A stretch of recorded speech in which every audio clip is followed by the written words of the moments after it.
The story about this rod started in Japan, 2018.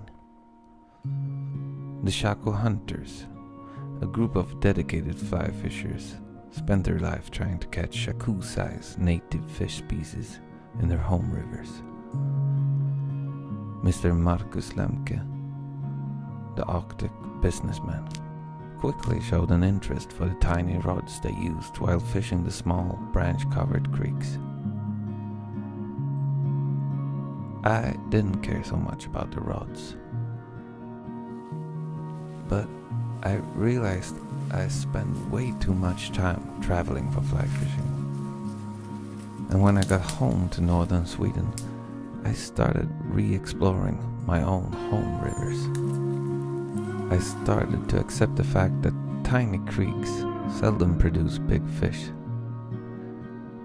And when accepting that, I realized the forest was covered with shaku creeks.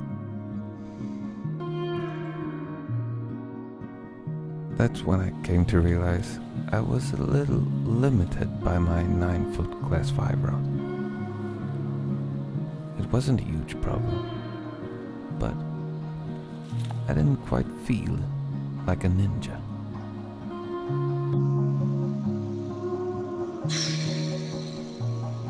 Lemke was already a few steps ahead of me. He had established contact with a mythical rod builder on the eastern shore of the Baltic.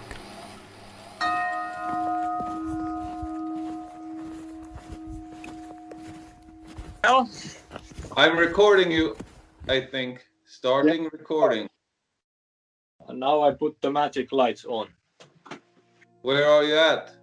I'm heating up the sauna. Lemke had asked Jussi to develop a rod for tiny creeks. However, Jussi had started developing that rod almost 20 years earlier. My first rod was made from glass fiber and it was shit. It was heavy and it was clunky. But then afterwards, when I started to build rods, I got to know sort of like a good glass and the properties, how good glass rods are made. And when it's made of this sort of quicker glass material, it recovers very firmly. It doesn't wobble. It's still, working slow. So when you are in a tight situations, you can still have the feeling that the rod is laid back and soft, but it still recovers very well.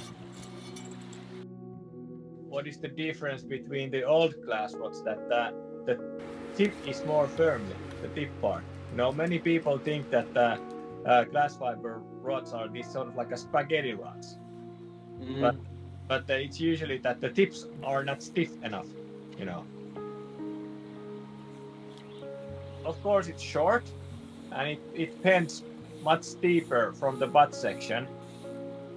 So it actually gives more turning power to the fisherman.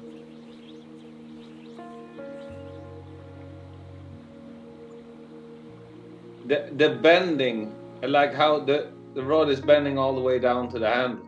Yeah. Okay. So you don't need to necessarily try to hunt baby trouts. You can also go after real trouts.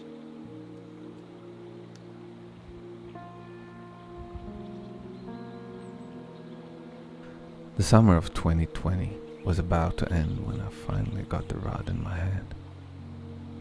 The rod was lovely and I did feel like a ninja. But something was wrong.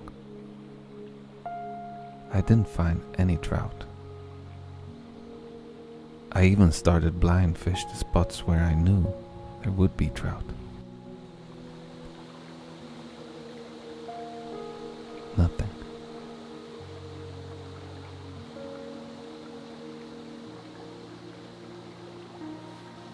Have you caught any fish on this rod?